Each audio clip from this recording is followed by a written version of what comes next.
Pesquisa sobre mediunidade. De Gabriel Delany, 1898. Segunda parte. Animismo. Continuação do capítulo 1. Gênese de algumas pretensas mensagens espíritas por T. Flournoy. O grande obstáculo em que esbarramos ao tentarmos traçar a gênese puramente psicológica de uma comunicação mediúnica, consiste no desconhecimento que geralmente temos a respeito do conteúdo da consciência e da subconsciência do indivíduo no momento da mensagem, e na dificuldade de eliminar a participação de causas ocultas, sempre possível por hipótese. Tratar-se-ia, na verdade, para ser completo, de mostrar inicialmente que o conteúdo da mensagem pode ter vindo do médium, e, a seguir, que não pode ter vindo de outro lugar. O primeiro ponto pressupõe um conhecimento da individualidade do médium e dos mínimos detalhes da sua vida psíquica, que longe estamos de possuir na maioria dos casos. É preciso uma coincidência de circunstâncias excepcionais, algum feliz acaso, para que nas informações sempre muito fragmentadas que podemos ter sobre seu passado, seu caráter, seu estoque de ideias e de preocupações, sobre todo o seu ser, enfim, se encontrem precisamente os elementos necessários a uma explicação satisfatória da mensagem que ele forneceu. Quanto ao segundo ponto, é impossível preenchê-lo diretamente com todo rigor, não se pode realizar um interrogatório no outro mundo para provar, por exclusão, que nenhum dos seus habitantes colaborou na confecção da mensagem. Contudo, embora lógica, quando se consegue mostrar que a mensagem envolve um autor que em nada difere do próprio médium, não há mais razão para remontar ao além. Atribuir, por exemplo, a um espírito impostor, como facilmente fazem os espíritas, as comunicações falsas, que, aliás, se explicam pelas disposições psíquicas do indivíduo, é pecar contra o princípio metódico de que não se deve multiplicar as causas sem necessidade. Então, por pouco que se encontre no médium a razão de uma mensagem, não estaremos autorizados a invocar, a não ser a título de hipótese, um outro agente diferente do médium repetindo inutilmente. Obviamente, não poderíamos impedir os espíritas obstinados de buscarem no além o suposto autor de uma comunicação que a pessoa do médium, por si só, explica de maneira adequada. Mas, ao entregar-se a essa falta de método com uma opinião preconcebida, eles próprios abandonam o terreno da discussão científica em que, apregoam eles, pretendem manter-se rigorosamente. Compreende-se que, por força das coisas, as condições que acabo de indicar só raramente se encontram realizadas. Também, os exemplos verdadeiramente típicos e demonstrativos da origem puramente intramediúnica de uma mensagem espírita não são numerosos na literatura. É o que pode dar algum interesse aos dois casos seguintes, em que as informações obtidas sobre o médium tornam a gênese das comunicações suficientemente clara e transparente para que se possa pensar na intervenção de outros agentes na sua formação. 87. Início da nota do redator, 87. Não me voltam à memória, embora sem dúvida devam encontrar-se nos tesouros de documentos encerrados nos Proceedings da Sociedade para a Pesquisa Psíquica de Londres. Os dois casos citados pelo Sr. Mears, Proceedings, tomo 9, páginas 66 e 67, e um terceiro, mais recente, a propósito do qual a senhorita Johnson cita os dois primeiros, idem, tomo 12, página 125, entram em parte na categoria que me refiro, pelo fato de mostrarem bem a tendência frequente de as mensagens mediúnicas se apresentarem como vindas de pessoas falecidas, mesmo que não estejam, mas, nos três casos, o médium não estava só, teve a colaboração de um segundo médium, ou mesmo de algumas influências telepáticas ou supranormais. Fim da nota do redator. Observação 1. Senhora Z, Genebra, 63 anos. Muito instruída e culta, gostos literários, preocupações filosóficas e religiosas. Saúde boa, nenhum fenômeno anormal a não ser a crise espírita de que trataremos. Há, na sua família, indícios de uma tendência hereditária à mediunidade, onde seus irmãos e seu pai tiveram sonhos proféticos, e seu filho cultivou com sucesso a escrita automática. Em 1881, ou seja, com 45 anos de idade, 3 anos antes da sua menopausa, teve oportunidade de lidar com o espiritismo. Leu Allan Kardec, Gibier etc., e, durante um mês, participou de sessões de mesa, sem grandes resultados. Tenta, então, a escrita automática e, ao fim de 8 dias, 21 de abril, obtém os nomes de parentes e amigos falecidos, com mensagens filosófico-religiosas que continuam nos dias seguintes. A 24 de abril, quando já havia escrito diversas comunicações, seu lápis de repente traça o nome completamente inesperado de um senhor R. jovem francês, conhecido seu, que entrara recentemente para uma ordem religiosa da Itália. Como ignorava que ele tinha morrido, teve uma grande surpresa, mas sua mão, continuando a escrever, confirmou-lhe a triste notícia, pelos seguintes detalhes circunstanciados. Sou R. Morri ontem às 11 horas da noite, era 23 de abril. Deve acreditar no que lhe digo. Estou feliz, acabei minhas provações. Estive doente por alguns dias e não conseguia escrever. Tive uma aflição no peito causada pelo frio que sobreveio de repente. Morri sem sofrimentos e pensei muito na senhora. Fiz minhas recomendações quanto às suas cartas. Morri em X longe de do B. Quem me encaminhou à senhora foi seu pai. Ignorava que fosse possível comunicar-se assim, estou feliz com isso. Senti-me perto do fim e chamei para junto de mim o diretor do oratório, entreguei-lhe suas cartas, pedindo que lhes enviasse, ele o fará. Depois, comunguei e pedi para ver meus colegas, dos quais me despedi. Eu estava calmo, não sofria, mas a vida saía de mim. A passagem da morte foi semelhante ao sono. Despertei perto de Deus, junto a parentes e amigos. Tudo era lindo, radioso, estava feliz e liberto.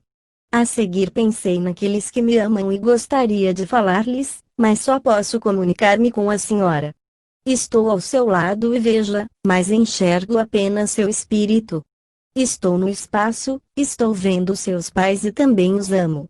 Adeus, rezarei pela senhora. Não sou mais católico, sou cristão. Passado o assombro inicial, a senhora Z não pôde deixar de acreditar naquela mensagem e de ver nela uma prova decisiva do espiritismo, principalmente quando, nos dias seguintes, continuou a receber comunicações do Sr. R contendo numerosas alusões às suas antigas amizades etc.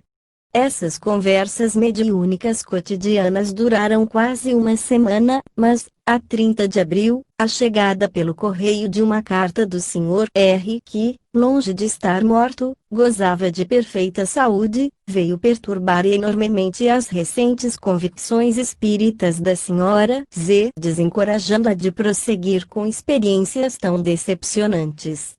17 anos depois, continuando a interessar-se de longe pelo espiritismo esperando ver um dia essa doutrina estabelecida incontestavelmente, afastou-se de toda prática mediúnica e nunca mais retomou suas tentativas de escrita. A fase espírita da Sra. Z, em suma, constituiu apenas uma baforada passageira em meio a uma existência perfeitamente normal. Como exemplo de mediunidade episódica, que se teria provavelmente prolongado em mediunidade permanente se uma inesperada desilusão não a tivesse abreviado ou se o conteúdo das mensagens ficasse na esfera inverificável das ideias morais especulativas, esse caso é verdadeiramente típico e pode servir de modelo para muitos outros. Mas seu interesse principal reside no fato de que as pretensas comunicações do Sr. R se explicam, por assim dizer, nos mínimos detalhes, graças às informações que a Sra. Z, como mulher inteligente e observadora que é, teve a gentileza de fornecer-me. Foi durante uma estada no Midi, na primavera anterior, que ela conheceu o Sr. R., que ainda não era padre, que, voltando da Itália onde tinha passado o inverno, devido à sua saúde delicada, ficou alguns dias no mesmo hotel que ela. Sua convivência na hora das refeições não tardara em transformar-se numa verdadeira intimidade, baseada em grandes semelhanças de temperamento.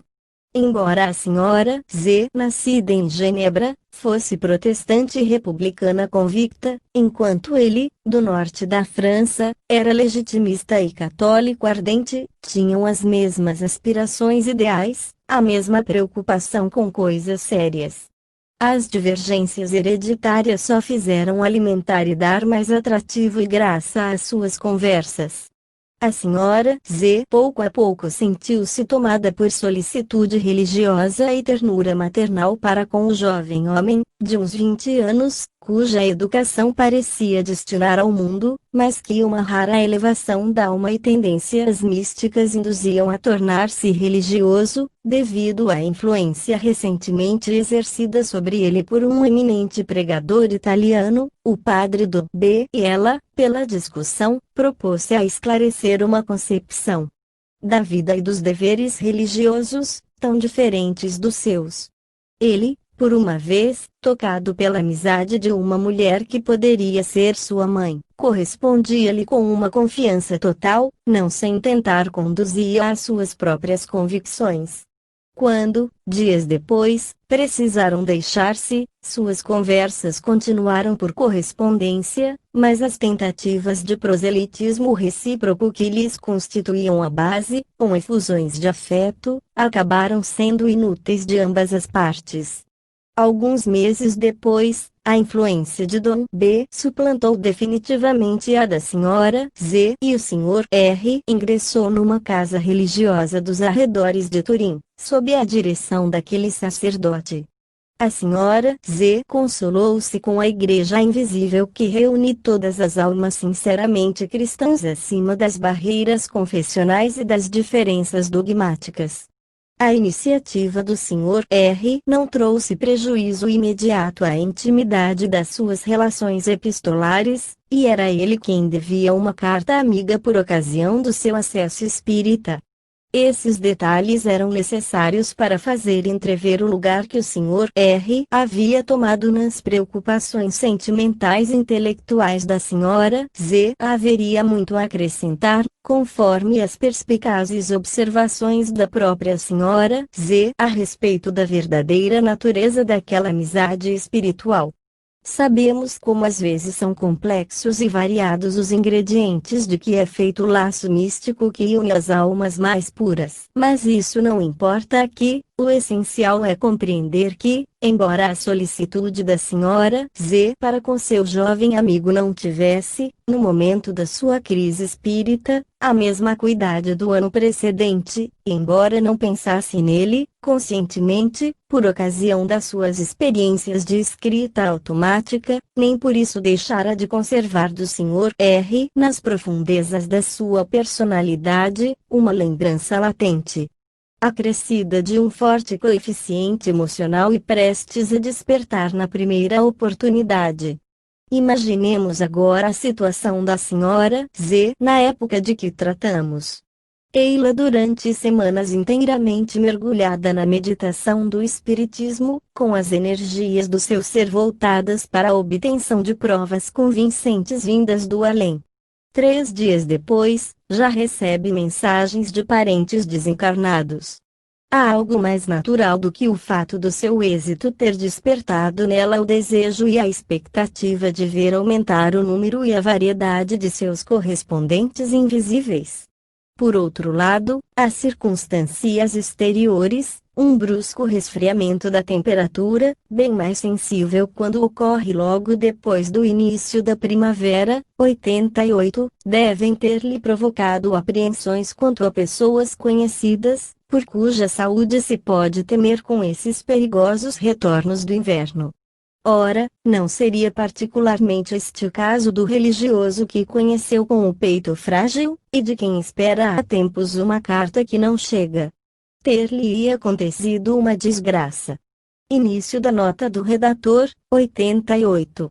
Verifiquei, graças à cortesia do Sr. Gautier, diretor do Observatório de Genebra, que em 1881 a temperatura verdadeiramente primaveril em meados de abril, 20 graus no dia 18, baixou rapidamente depois de um forte vento norte.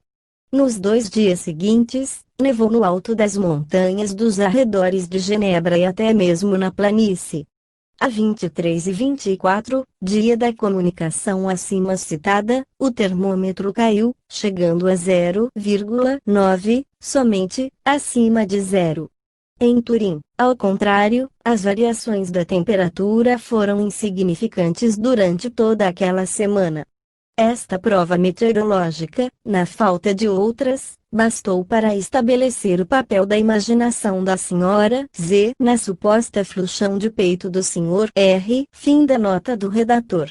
É claro que a ideia da possível morte do Sr. R. com suas circunstâncias concomitantes e suas consequências, deve ter no mínimo passado pelo pensamento da Sra. Z, principalmente se considerarmos seus sentimentos por ele.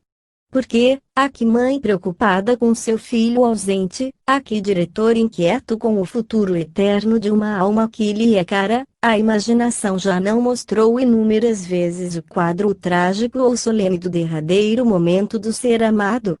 E se procurarmos o enxame de lembranças, de raciocínios, de temores e suposições a que tal pensamento deveria dar asas na imaginação da Sra. Z, não cairemos inevitavelmente nas pretensas mensagens do Sr. R. Só a data e a hora supostas do seu falecimento permanecem inexplicadas e aparentemente arbitrárias, como são tantas coisas em nossos sonhos ou nos caprichos do nosso pensamento, por não conseguirmos desenredar, nos seus meandros, fios da trama emaranhada das nossas associações de ideias. Mas, exceto esses insignificantes detalhes, todo o conteúdo das comunicações do Sr. R. decorre com uma espécie de necessidade lógica da ideia que sua amiga fazia dele, ou constitui uma espécie de resposta natural às preocupações que a perturbam. O resfriamento, cuja rapidez explica que não tenha tido tempo de escrever para a Sra. Z suas despedidas à vida terrena, dignas do crente sincero que ela havia conhecido, o cuidado que teve para com a correspondência da sua herética amiga meio ridícula e comprometedora para ela, sob o duplo ponto de vista do tom sentimental e das suas inúteis controvérsias contra a influência de Dom B. Sua passagem, seu despertar e seu estado no outro mundo. Descrito de modo absolutamente de acordo com o sincretismo de ideias e espírito cristão que então reinava nas concepções religiosas da Sra. Z, a lembrança das suas relações terrenas com ela e seu modo de julgá-las agora, em plena concordância com os sentimentos que ela lhe havia dedicado, com ou sem razão, tudo nessa série de mensagens, em resumo, reflete as próprias disposições, conscientes ou não, da Sra. Z e corresponde exatamente ao que não poderia deixar de passar-se nela. Em outras palavras, ela, somente ela, e de modo algum o Sr. R, mesmo que tivesse morrido naquele momento, pode ser considerada a verdadeira causa daquelas comunicações. Há quem contraponha, é verdade, a hipótese dos espíritos mistificadores, esse engenhoso expediente que permite ao espiritismo explorar em proveito próprio até comunicações formalmente desmentidas pelos fatos. Nesse caso particular, durante muito tempo a Sra. Z pensou, e ainda está inclinada a pensar, creio, que era realmente algum farsante do além que lhe tinha pregado a macabra peça de fazer-se passar pelo Sr. R. defunto. Em certo sentido, e tomando o termo além como indicando que ultrapassa clara consciência, ela tem razão, e evidentemente foi vítima de um logro maldoso, pelo qual não se sente responsável. Aliás, nada se opõe a que dê o nome de espírito ao princípio desconhecido, ou à lei de síntese que, em dado momento da duração, reúne na unidade lógica, estética, psicológica de uma frase, de um quadro, de um todo representativo qualquer, uma pluralidade de dados psíquicos, ideias, lembranças, sentimentos, etc. A mensagem do Sr. R. descrevendo num pequeno texto, aqui não falta uma certa originalidade, os últimos momentos de sua vida na Terra, sua passagem para outro mundo e suas primeiras impressões na sua nova existência, pressupõe, sem dúvida, um espírito como autor. Com mais razão ainda, quando a série de comunicações da mesma pretensa origem, que se sucederam durante vários dias sob o lápis da Sra. Z, trazem todas o cunho da mesma personalidade. A questão é saber somente se o princípio dessa sistematização prolongada e crescente deve ser buscado num espírito realmente independente diferente da Sra. Z, como sustenta o Espiritismo e como ela está inclinada a admitir, ou se, ao contrário, ele forma uma unidade com ela, de modo que a personalidade que se manifesta nessas mensagens se reduziria a uma função temporária, a um ato, a uma projeção ou criação momentânea do seu ser individual. Da mesma maneira que os personagens que vemos e nos falam em sonhos são um produto de nós mesmos, 89. Início da nota do redator, 89. Observaremos aqui que o automatismo não deve ser confundido com a mediunidade propriamente dita, e que é justamente para pôr o público em guarda contra essa causa de erro que escrevemos este livro. Dito isto, devo acrescentar que o Sr. Flournoy, como todos os adversários do Espiritismo, vê, voluntariamente ou não, só um lado da questão e negligencia conscientemente os inúmeros documentos que serão encontrados na terceira parte que, eles sim, provam a realidade absoluta das comunicações dos espíritos. Fim da nota do redator. A resposta não é dúbia. Se admitirmos que o autor das pseudomensagens do Sr. R. seja outro que não a Sra. Z, devemos convir que esse espírito independente estava surpreendentemente a par de tudo, que a Sra. Z, naquele momento, guardava no seu íntimo, consciente ou subliminar, em matéria de lembranças, de preocupações, de sentimentos e tendências relativas ao Sr. R. Ele soube escolher, para redigir suas mensagens apócrifas, precisamente o que podia ajustar-se melhor às ideias que ela fazia do seu jovem amigo, com a impressão que guardava dele, como o conteúdo da correspondência trocada entre eles, etc. Esse hábil falsário, em outros termos, resgatou da Sra. Z para ridicularizá-la, a noção complexa e sistemática que ela, na época, possuía sobre o Sr. R. e nada acrescentou que ela mesma não teria acrescentado pelo jogo espontâneo das suas faculdades de imaginação e de raciocínio.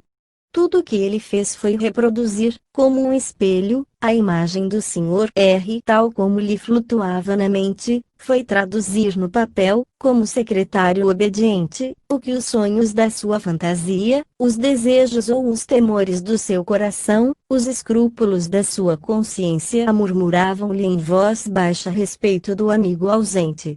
Mas em que, então, esse espírito prestativo difere da própria Sra. Z?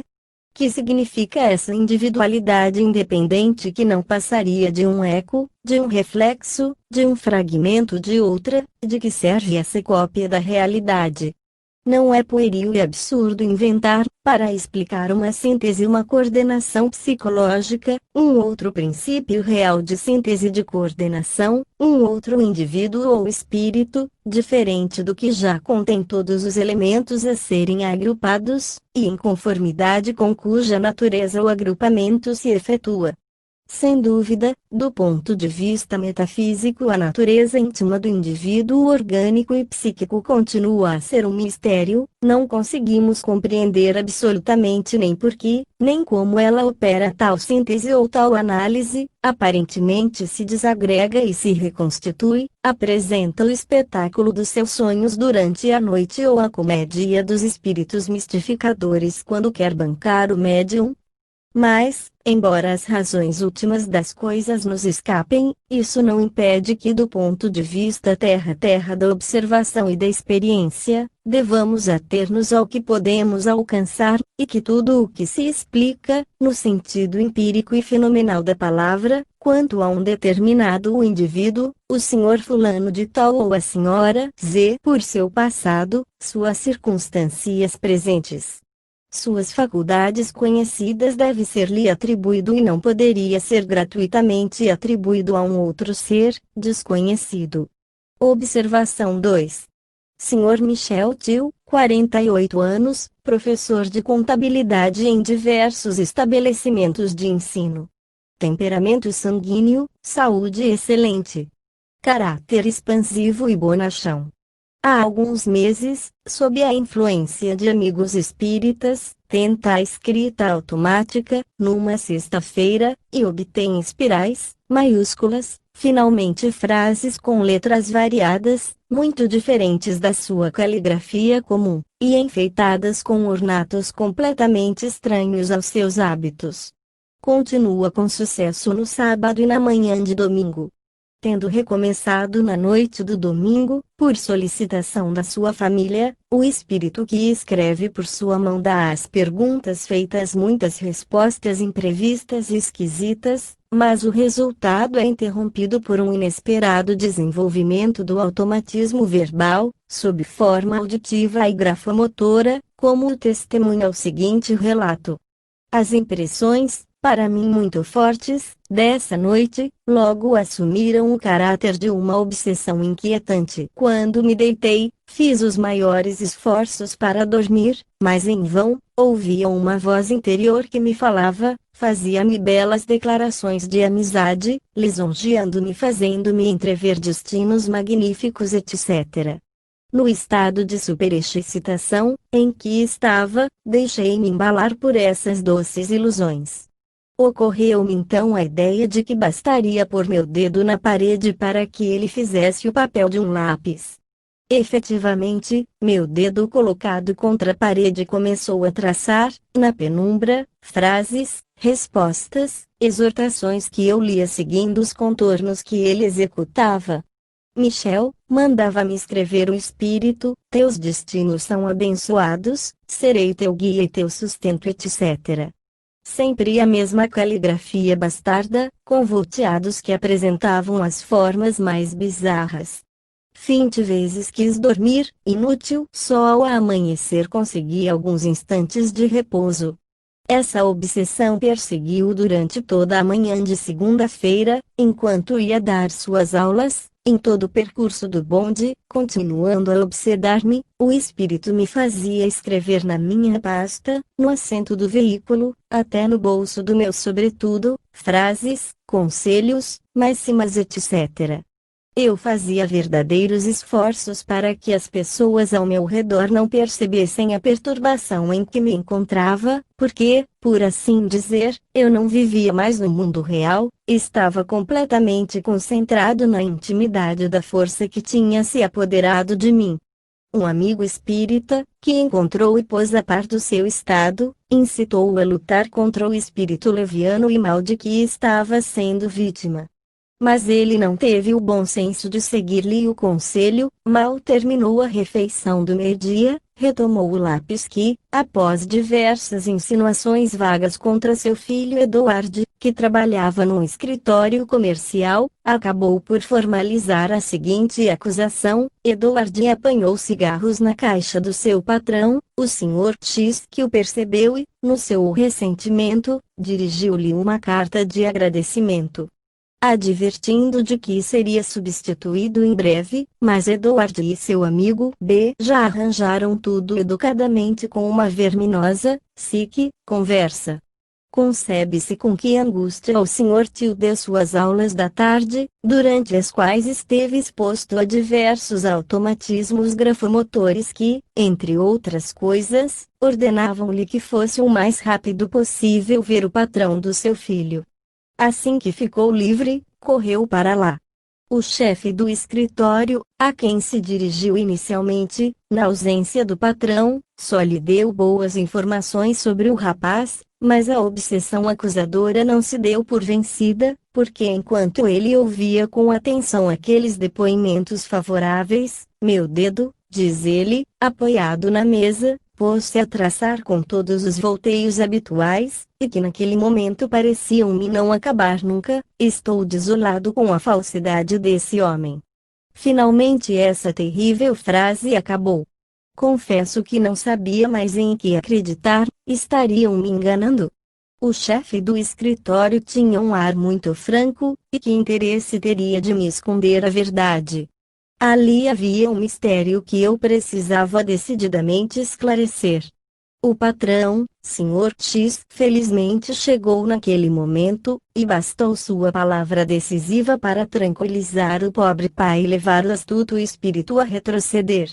O Sr. X recebeu-me muito cordialmente e confirmou-me em todos os pontos as informações dadas pelo chefe do escritório, acrescentou até algumas palavras muito amáveis a respeito do meu filho.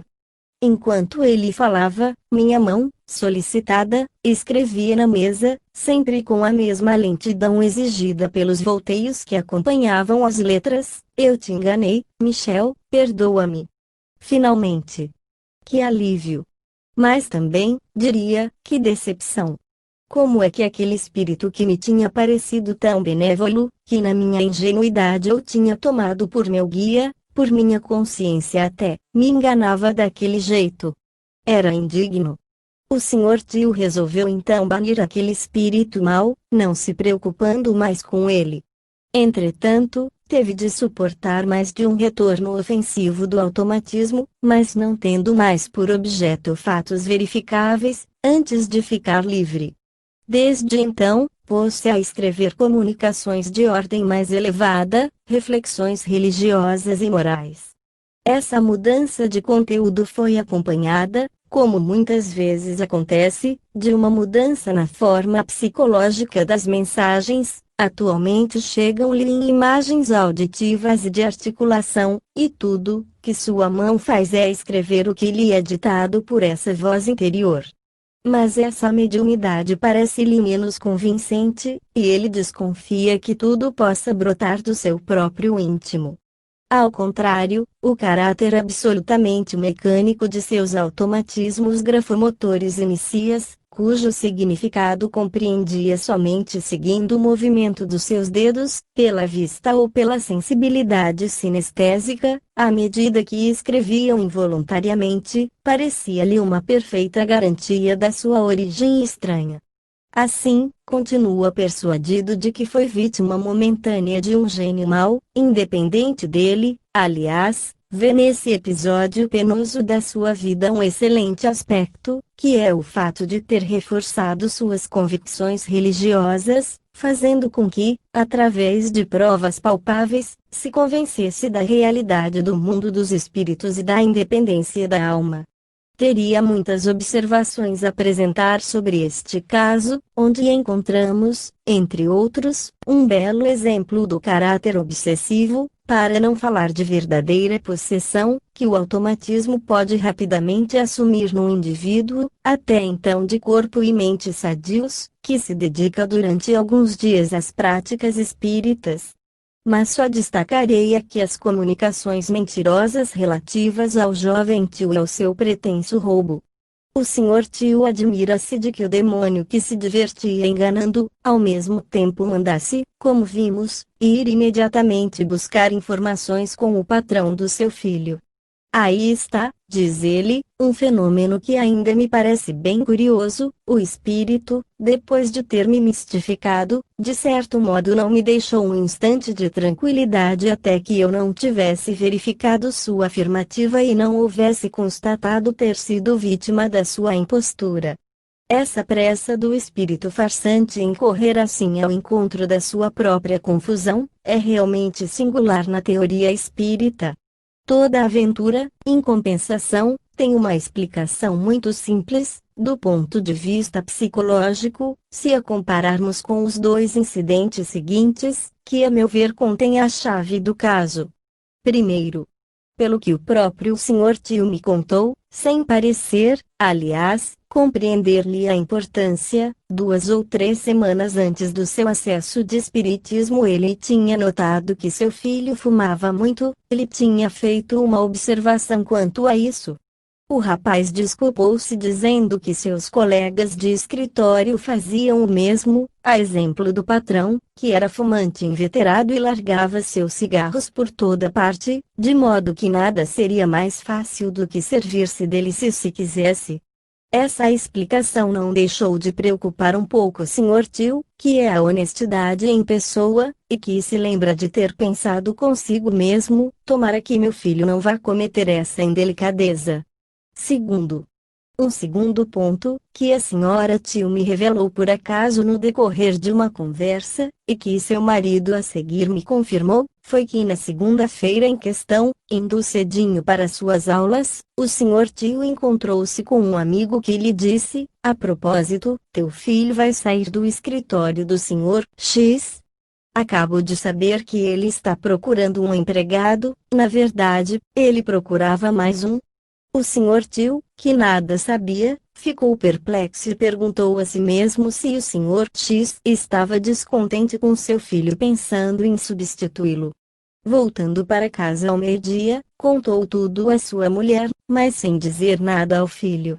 Foi 1 hora depois que a mensagem do caluniador chegou. Percebe-se agora, penso eu, a natureza e a gênese do espírito malicioso que acusava o rapaz de roubo falsamente, levando seu pai a correr em busca de informações, e o leitor já deve ter reconstituído o que deve ter se passado com o Sr. Tio.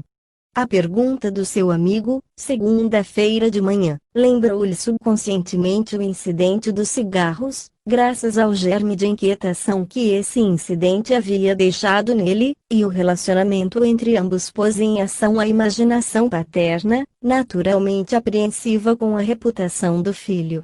Edward, que é incapaz de uma desonestidade grave, ter-se-ia deixado tentar pelos cigarros do patrão, como eu temia, terá sido surpreendido e ameaçado de dispensa iminente. Quem sabe se o infeliz, que é impulsivo, não acabou se perdendo ao dizer asneiras. Preciso ir imediatamente falar com o patrão dele, etc. Foi quase essa série de suposições e inferências mais ou menos inconscientes que evidentemente serviram de base para as obsessões grafomotoras do Sr. Tio.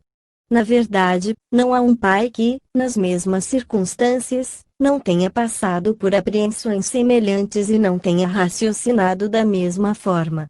Só que aquilo que, num estado de espírito normal, se apresentaria sob a forma de lembranças, ideias, emoções etc., evoluindo em plena luz ou vagamente sentidos na penumbra da consciência, mas sem jamais deixar de ser parte integrante do eu, assumiu um caráter automático e aparência de uma possessão estranha ao Sr. Tio, sob a influência de suas preocupações espíritas e em meio à perturbação mental devida à fadiga da sua noite agitada e das suas tentativas de escrita mediúnica dos dias anteriores. Constata-se que o que se separou da sua personalidade principal, no desequilíbrio de todo o seu ser psíquico, para formar um sistema antagônico independente, manifestando-se pelo mecanismo grafomotor, é tudo, que se liga à emoção da inquietação subjacente, dormindo nele por quase 3 semanas e subitamente despertada pela perturbadora pergunta do seu amigo. É próprio da preocupação imaginar uma realidade desagradável como real, ao mesmo tempo sendo ainda incerta e exigindo confirmação, e esse caráter contraditório é justamente o do espírito que obsedava o Sr. Tio. No total, a série daquelas mensagens apenas expressa, com a encenação e exagero dramático que as coisas assumem nos casos em que a imaginação pode ter livre curso, sonhos, ideias fixas, delírios, estados hipnoides de toda a espécie, a sucessão perfeitamente natural e normal dos sentimentos e das tendências que deviam agitar o Sr. Tio naquela ocasião. As vagas insinuações, depois a acusação categórica de roubo, e a ordem para ir ver o patrão correspondem às suspeitas inicialmente hesitantes, depois tomando o corpo numa lembrança concreta, e terminando na necessidade de esclarecer tudo. A pertinácia com que o automatismo gráfico retrocava, com uma acusação de duplicidade, as boas referências do chefe do escritório, revela claramente a ideia preconcebida de desconfiança e incredulidade que nos impede de abandonar-nos sem reservas as mais tranquilizadoras notícias, enquanto não estiverem absolutamente confirmadas. Finalmente, quando o patrão em pessoa acalmou o Sr. Till, o remorso subconsciente por ter cedido às suas inquietações sem fundamento sério, expressa-se nas desculpas do espírito farsante: eu te enganei, perdoa-me. Deste último é bem o equivalente, no desdobramento mediúnico, do que todos pensaríamos numa circunstância como aquela: enganei-me e não me perdoo por ter sido tão desconfiado. Não se trataria então, como vemos, de admitir aqui outro espírito mistificador a não ser o próprio Sr. Till, autor e joguete, ao mesmo tempo, de uma desordem funcional a que suas tentativas mediúnicas o tinham levado. Se quisermos dar um nome a essa disposição psíquica normal, sem dúvida o mais apropriado é autossugestibilidade, tomado, bem entendido, não como uma explicação, mas somente como uma designação adequada para um estado especial em que certas ideias do indivíduo, em vez de guardarem sua justa medida e suas relações normais com o resto da consciência, se emancipam da sua autoridade, proliferam na sombra e sistematizam-se por conta própria. Depois acabam por aparecer-lhe como parasitas estranhos, numa explosão de fenômenos automáticos. Em suma, o que o automatismo traduz para o exterior, nos casos do Sr. Till e da Sra. Z, é uma espécie de novela, elaborada subliminarmente, por meio de dados da memória e da percepção, sob o impulso de um estado emotivo mais ou menos intenso, e com o auxílio dessa curiosa faculdade de dramatização e de personificação que, sem sair da vida cotidiana normal, qualquer um de nós pode ver em ação no fenômeno do sonho. Reencontramos, nessas escritas automáticas, o caráter mentiroso já assinalado nas precedentes. Mas, em vez de atribuir a falsidade a espíritos enganadores, descobrimos-lhe a origem no próprio escrevente, quando lhe reconstituímos o estado mental no momento em que se entregou ao automatismo. Portanto, para o investigador sério, é um dever não se ater exclusivamente ao caráter automático para se crer em contato com o além. Ele deverá buscar um critério mais seguro quanto à sua mediunidade, e o encontrará prosseguindo em suas pesquisas, se o fenômeno o puser diante de certos fatos como os que mais adiante veremos, que não deixam dúvidas quanto a uma intervenção espiritual. Resumo. Os fenômenos que acabamos de passar em revista nos levam à afirmação do automatismo gráfico natural, resultado da distração, da autossugestão e do sonambulismo parcial do estado de vigília. Os materiais intelectuais utilizados por essa escrita são muito desiguais quanto ao valor. Às vezes rudimentares, incoerentes, falsos, são fragmentos de uma vida psicológica elementar, que mal tem consciência de si mesma. Em outras condições, os elementos psíquicos são sistematizados numa personalidade que se atribui o nome. Sob essa forma são exteriorizadas ideias, raciocínios, invenções da imaginação. Resultados precisos da atividade da alma durante o sono, trabalhos de longo fôlego ou solução de problemas são concluídos por esse processo de escrita automática. Finalmente, a memória latente fornece os elementos dos fatos que aparecem como revelações do além, mas que um estudo aprofundado nos mostra como pertencentes a nós, dissimulados, enterrados nas profundezas da consciência. Resumindo, o automatismo da escrita, o esquecimento imediato das ideias enunciadas, que dá ao escrevente a ilusão de estar sob a influência de uma vontade estranha, a personificação das ideias, as noções que jazem na memória latente, as impressões sensoriais inconscientes, Todos esses fatos se compreendem e se explicam através de juízos inferidos do estudo mais completo da inteligência humana e, de modo algum, pressupõem a necessidade da intervenção dos espíritos. A conclusão prática a ser tirada dessas observações é que devemos recusar como comunicações do além os textos que contenham somente informações que poderiam encontrar-se na consciência do escrevente, mesmo que no momento ele ignore o que sua mão escreve, e que não se recorde de ter tomado conhecimento dos detalhes que são dados.